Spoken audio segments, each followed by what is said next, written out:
Welcome to the 2 Acre Homestead Podcast. I'm your host, Lisa.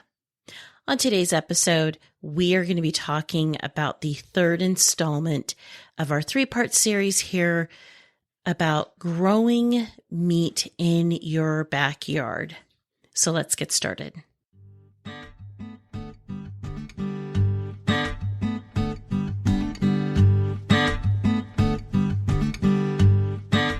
Welcome to the 2 Acre Homestead. Come along with us on our journey from a small suburban homestead lifestyle to our new lifestyle, homesteading in the rural countryside of southern Arizona. We'll share with you our tips, tricks, successes, and failures from both our past suburban lifestyle to our new rural lifestyle, all on the 2 Acre Homestead.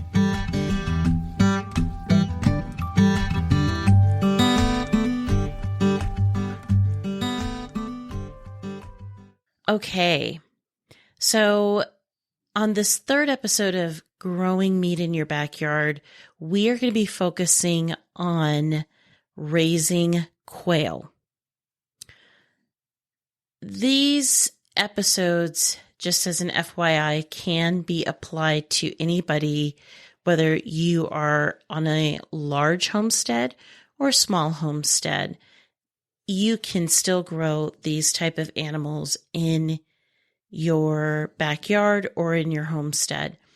But we're really mainly focusing on those of you who are living in the city or living in the suburbs where you want to have an animal that is a little bit more on the quiet side, an animal that is not going to disturb your neighbors. Quail is by far one of the most quietest animals that you can raise in your backyard. Unlike chickens, if you've ever been around chickens, you know one of the things that they like to do is they like to broadcast when they have laid an egg. And I actually don't know why they do that, but I'm just imagining it's probably very painful. But it is what it is. And you'll hear them cackle when they've laid an egg. That couldn't be more opposite with quail. They are very quiet. Even when they're laying their eggs, they're quiet. Pretty much people just don't know that you have quail. And so that's what makes them perfect for a person who is trying to homestead, maybe in an apartment or an urban setting. So let's get into the breeds of quail because there's a lot of different quail. I know here in the desert southwest of Arizona, you'll see lots of quail running around, whether you're in the city or you're in the rural countryside like I am. We have what's called gamble quail, and they are very cute to look at. They have this little, I forget what it's called, but it's like a little, I don't know, it's like a little feather that's on the top of their head. There's a specific name for it, but there's a little feather on the top of their head, and it's usually on the males. And they're just very distinctive looking. And a lot of people will actually hunt them. Now, because they are native to, I believe, Colorado, Arizona, and a couple other southwestern states, I think maybe New Mexico, you likely are going to need to get a license even to raise that type of quail in your backyard. You will likely have to have a license, let's say from the Arizona Fish and Game or, whatever state you're in, because of the fact that they are native. That's typically what happens when you're dealing with a native species.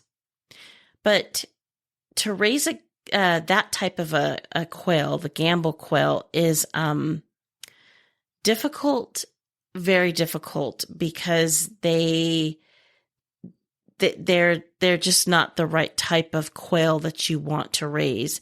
They aren't made for being in an enclosed area. They will fly. They're very terrified of humans. So they're just not a good bird likely to raise. But most people will choose different types of quail, and it usually falls on two types of quail. And the two breeds that most people will choose is the Coturnix and the bob white quail. Now, the Coturnix is probably, and actually that's the bird that we're going to be focusing on in this conversation because, well, that's really, they're really a dual purpose bird. The bob white quail, they're also, by the way, a native quail. So again, you may need to check with your state licensing. You may need to be licensed to have those particular birds, just as a by the way. But the bob white, sometimes people choose not to raise them because the bob white they don't produce a lot of eggs. Whereas the Coturnix, they do produce a lot of eggs, and we're going to get into that in a hot minute. But so it's kind of a toss up because the bob white, they have more meat on them. And when I say more meat, I mean, we're talking anywhere like 8 ounces of meat per each bird. The Coturnix, that really varies with the Coturnix. Some of them can offer the same amount, and some of them offer a little bit less. The Coturnix is more sensitive as far as what you're feeding them and how big they will get. But don't walk into this expecting a chicken-size bird. I mean, we're talking ounces. The quail is small, but they make up for mightily. They make up for what they lack in size. They make up for a lot of other things. So, like I said, for the sake of this conversation, we're going to focus most of the attention now on the Coturnix because, like I said, they are more of a dual purpose bird and you'll probably get more bang for your buck. But do your homework, do your research, find out what your needs are for your homestead, what you would like to have. Do you want something that produces more eggs? Do you want something that produces more meat? What's the turnaround time as far as raising the animal and processing it? These are all questions that you need to ask yourself and figure out what works for you.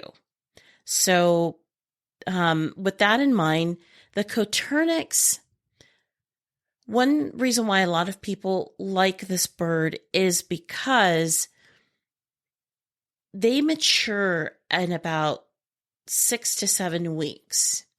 So in about 6 to 7 weeks, you have a bird that can produce, they can produce up to about 300 eggs a year. That's one single bird. And within that 7 weeks, after 7 weeks, you're free and clear to process that animal at any given time.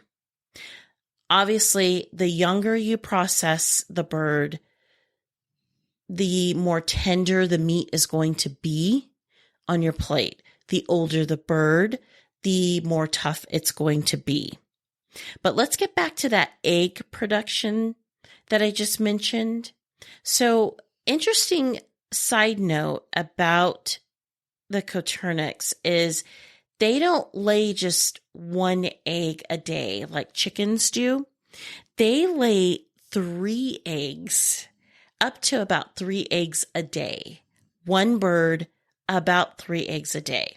Now, if you were to hold and compare a quail egg, which is usually spotted, like dark brown, even black spots, up against a white or cream color background. If you were to compare side by side, the quail eggs are about half the size of a normal size chicken egg. So we're dealing with a small egg, but as far as how often they lay and how much they lay, you're going to be having a lot of eggs. You won't have the volume that maybe somebody who, like myself, I've got over 20 hens in our backyard right now, and that is enough to sustain my family throughout the year. So you won't have the volume as far as let's say the weight volume that somebody like myself would have, but you do have more individual eggs because your hens, although they're small, the Coturnix are producing a lot of them. And so you can see the benefit that if you had, you could just sit back and do the math yourself. If you had, let's just say 5 hens, five female Coturnix that are laying eggs, well, you can do the math yourself. 3 times 5, you're looking at, 15 eggs at least a day. That's excellent. And you can turn around and harvest those eggs, right? I'm sorry, not harvest them. You can turn around and harvest the meat within 7 weeks. Here's something that is really cool about the Coturnix. It's because you can harvest them so soon. When they are laying, they can raise their own chicks. So you can see where I'm going with this. After their chicks are raised, let's give it 10 weeks. You're growing out a new batch of Coturnix every 10 to 12 weeks. That is phenomenal. That is absolutely phenomenal. It's great. Because you're at this point, then you're always going to be, if you do it right, you're always going to be harvesting meat and putting that in either your freezer, your canner, or just simply having it for the night. So yeah, really a really great bird when it comes to raising them. Now, there are some things that you want to be aware of when you're raising quail. And let's get into the subject of housing. So you really want to be careful because, especially if you're letting them grow generationally on your property, really be on guard as far as the housing of your birds are concerned. Now, when we think about chickens and their chicks, their chicks, yes, they're small and they can get out through little places, but the quail are even smaller. So my recommendation is this, and that is, whatever your housing situation is going to be for them, make sure that that the wiring, that you don't use chicken wire. I was trying to say it nicely, but let me just come out and say it. Don't use chicken wire at all. Use welded wire, use wire mesh, something with a very, very tight opening, a very small opening, so that those tiny little chicks cannot get out. Now, some people like to raise them in cages, and I think a lot of people actually like to raise them in cages.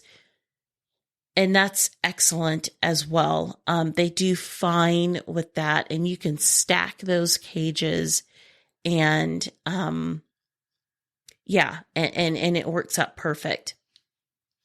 The other thing with quail, moving off of the housing situation, just some side notes with quail. They do, like I said, they lay 3 eggs a day, thereabouts, but they are not like chickens.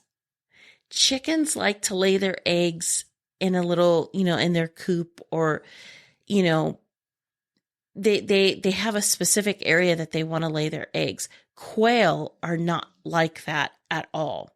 So with quail, you'll find that their eggs are all over the place. Just depending on how your housing is set up. But really, I don't know why they don't, lay more neatly, but, they just don't. So you're not going to find a nest of nice, little quail eggs. They're just going to be all over the place. And that's just how they are. That's how they roll. So, just kind of know that. And also be aware of the fact that because your quail, comparing them to chickens, they are a lot smaller of a bird. They are prone to disease, and they are prone to breathing problems. So wherever you decide to keep your quail, make sure that you constantly keep that area clean.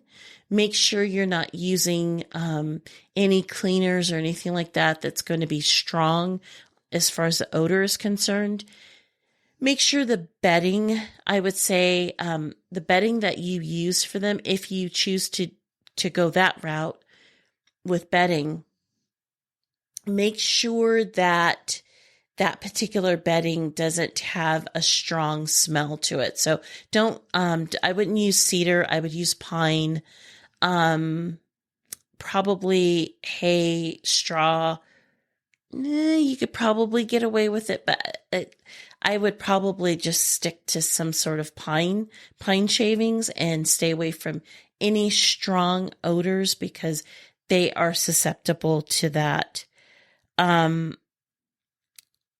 Yeah, so they can get really sick really quickly. Now, the coturnix. Stay with us. We'll be right back. Are you looking to build a homestead from the ground up? Or maybe you're looking to build an off-grid dream home, a vacation home, or maybe just a piece of land to call your own. Visit yourcheapland.com to buy rural land in the wide open spaces of southwestern United States. When you visit yourcheapland.com, they're here to help you, and with their help, you can do this.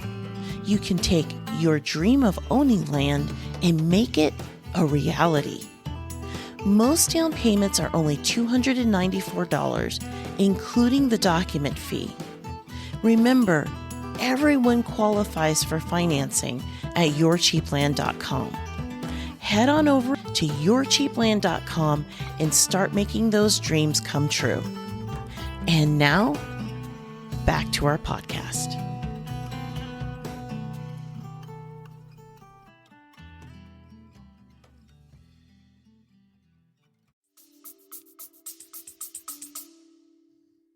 Going back to the Bob White, and I know we're not going to talk a whole lot about the Bob Whites, but I will say this much. The Bob Whites tend to be a little bit more aggressive, meaning they will peck you, meaning they can be aggressive with each other, and they're very food aggressive. The coturnix, not so much. They tend to be a little bit more mild, and just like with chickens, my observation has been the males, they do have their favorites, just like all males. They have their favorites, but they usually, I've never seen them have a problem with getting the job done, if you know what I mean.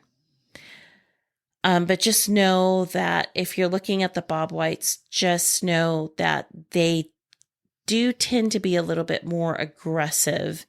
So that's just a side note.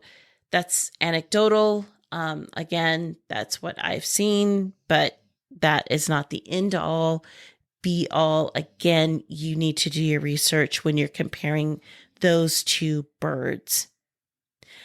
So when it comes to, let's go back to the coop. When it comes to their coop and when it comes to how they're laying their eggs, by the way, I also wanted to recommend, because they do tend to lay their eggs everywhere, if you're raising them in cages, there are specific cages that are for quail. So don't haul off and go get a rabbit cage and think that's going to keep your quail in. No, get cages that are specifically designed for quail, because those cages have what they call the separator. And it separates the eggs because they tend to lay everywhere. So the floor is slightly tilted so that the eggs kind of roll down gently.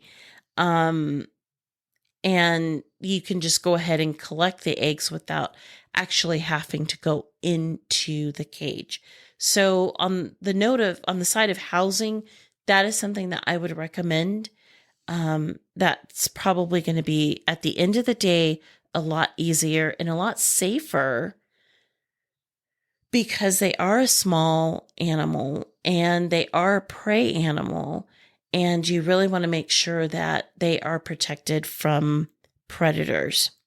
So let's go ahead and talk about food. Now, when it comes to the diet of quail, there's different types of feed that you can get them, but you really kind of want to think about what your priorities are with the quail. If your priorities are egg production, then I highly recommend that you give them a feed that's high in calcium, because that's going to help them with their egg production. But just know that producing all of those eggs is taxing on them. So just be careful. You don't want to, how can I say this? You don't want to overdo it with them as far as feeding them too much calcium. And you don't want to keep your egg layers around for a very long time. Remember, they get to maturity at 7 weeks. We're looking at like 12 weeks. You want to start calling them. So the turnaround time for them is pretty quick. You don't want to go past that. That's just my recommendation, not to go past that. You can, but I would not keep them on a high calcium diet for their entire lives, because it is taxing on their little bodies. Now, if you are wanting to raise your quail strictly for meat, then you really want to make sure that they have good, adequate nutrition that's good all the way around, not just focusing on the calcium. So, and you really want to make sure that when you're raising them as a meat bird, you just want them to be as active as they possibly can, running around as they possibly can, having as much exposure as humanly possible for them to have access to the sunlight, and make sure you have them on a high protein blend.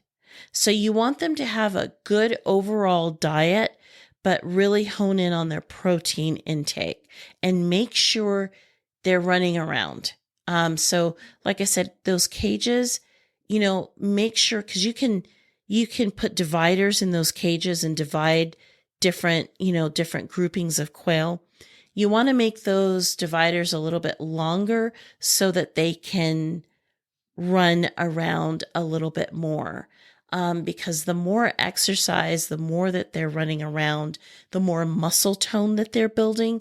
And then you're giving them a diet that's higher in protein. And so you're really going to kind of beef up the muscle. And you got to think about it. I mean, we're dealing with 8 ounces of meat. So you want the best that you possibly can get.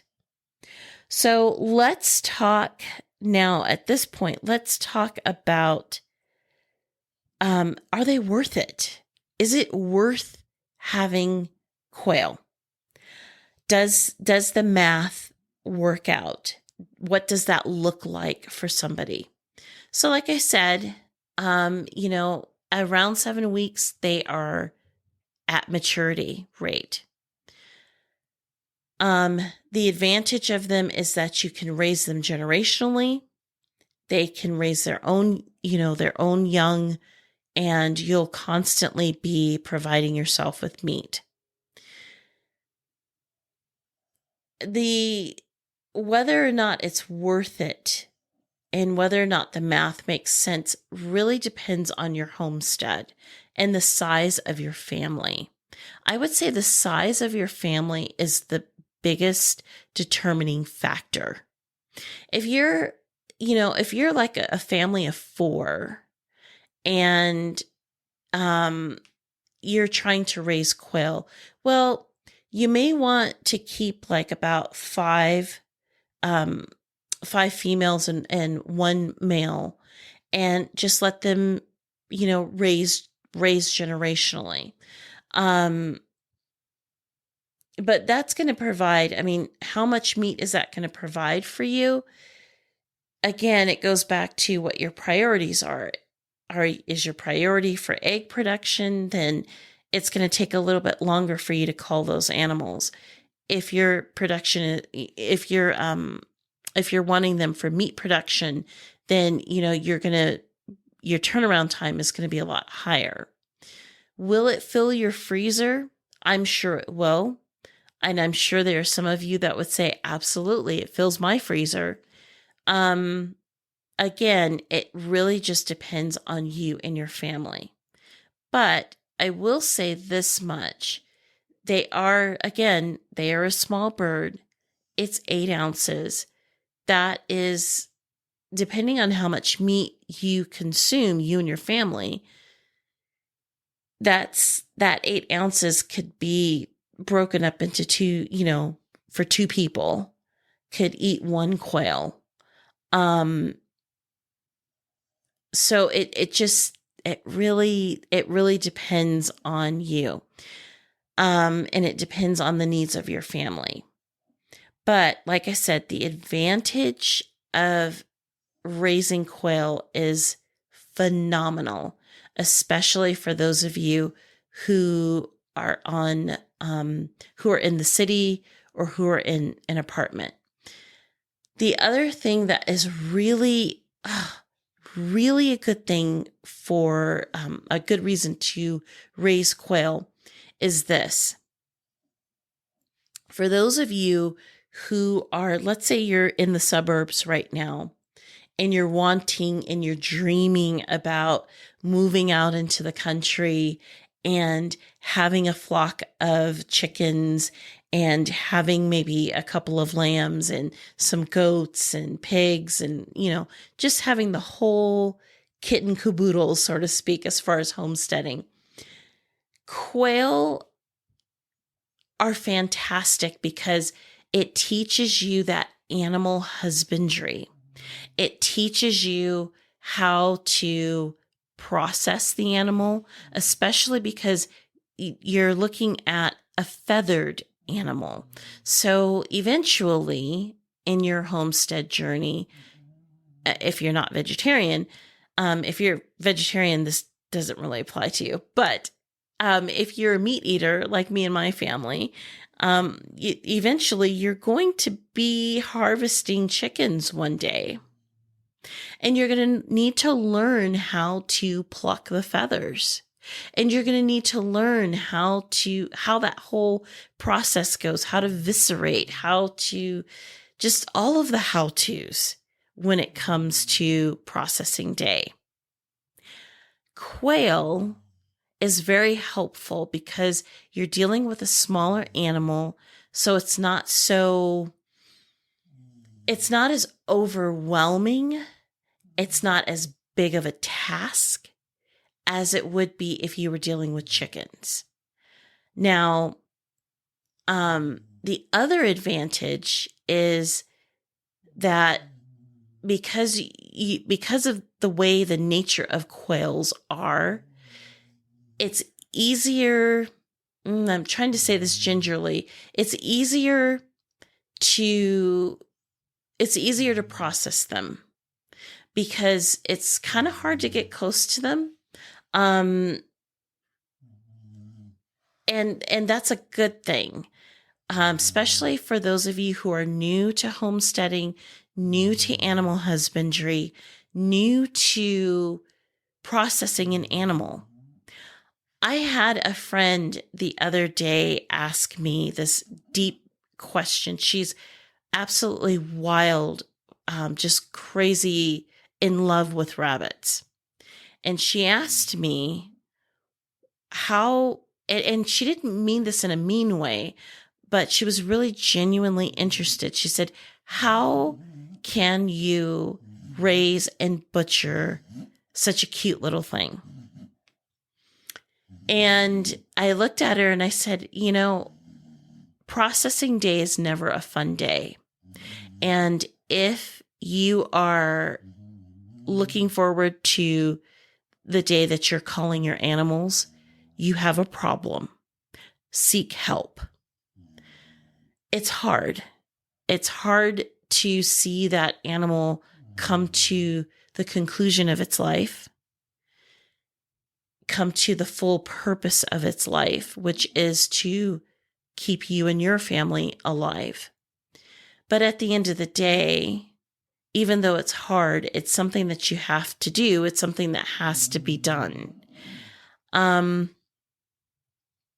it really, what I told my friend is I said, it starts with day one. When you get that animal on your property, whether it's a baby, whether it's already a full-grown adult, whatever the case is, the day that that animal puts its first step on your property, you have to tell yourself, this animal has a purpose. It's not a pet.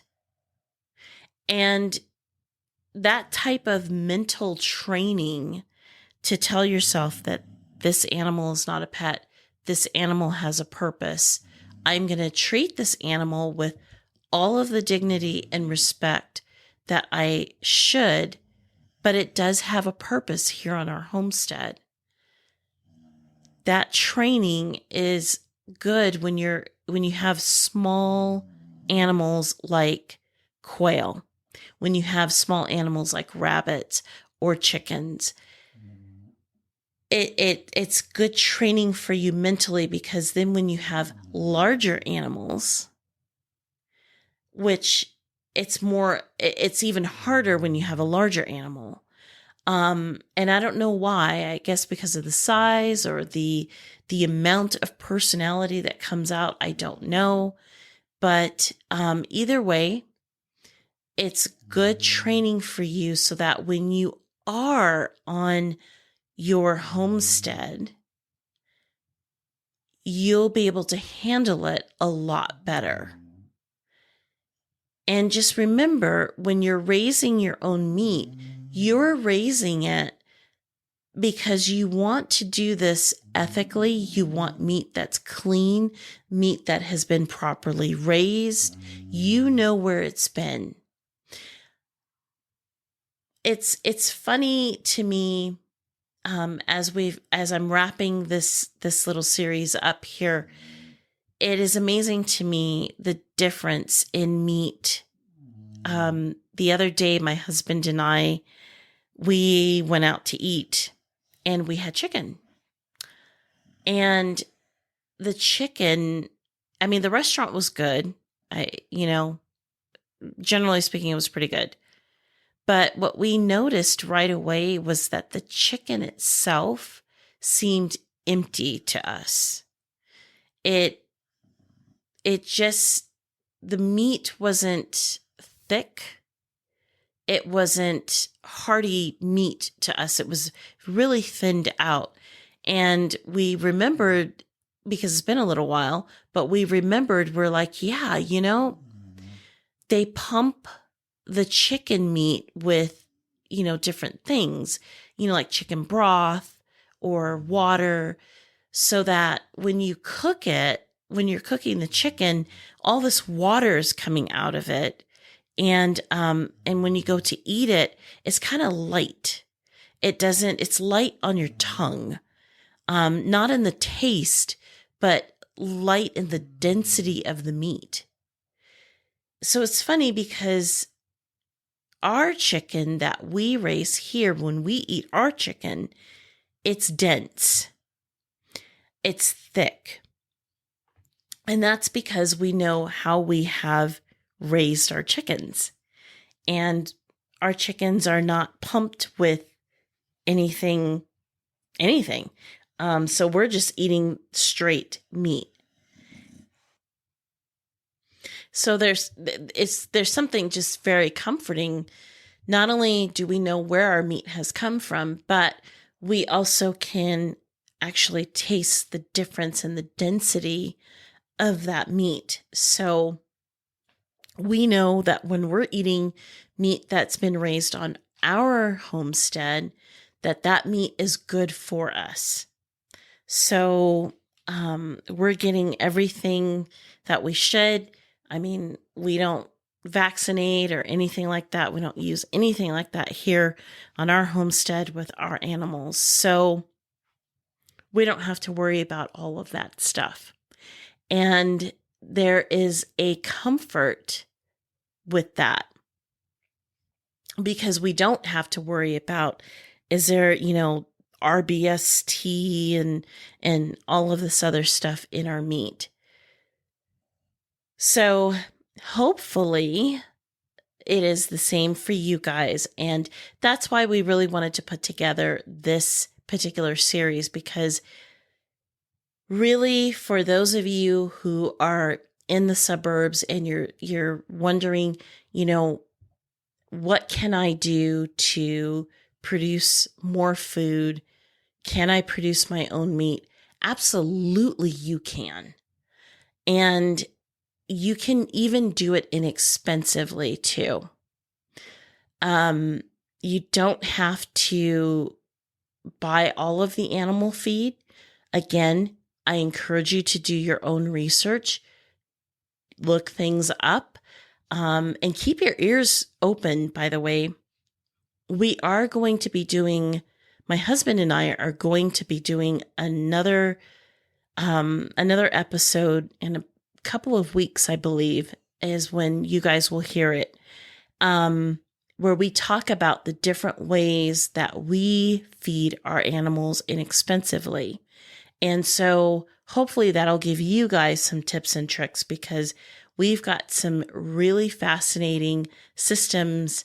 Well, I think they're fascinating, but they're really good systems where we are feeding our animals inexpensively. And with the cost of animal feed and grain and everything else going up, that for a lot of people, they've been hesitant to raise any animals. And we want to encourage you guys, go for it, because you can do this even though things are expensive. Well, that's it on this series. So I hope that this has inspired you guys. And I hope that, you guys are interested in raising your own meat in your own backyard. Please let us know what you think about this particular episode. Feel free to email us. You can email me at lisa@the2acrehomestead.com. I'd love to hear from you. If you guys have got any questions, comments, tips, tricks, things that you think that you want to share with everybody else, let us know via email. Again, lisa@the2acrehomestead.com. Well, that's it from me and my family. So from all of us to all of you guys out there, happy homesteading, and of course, be safe out there.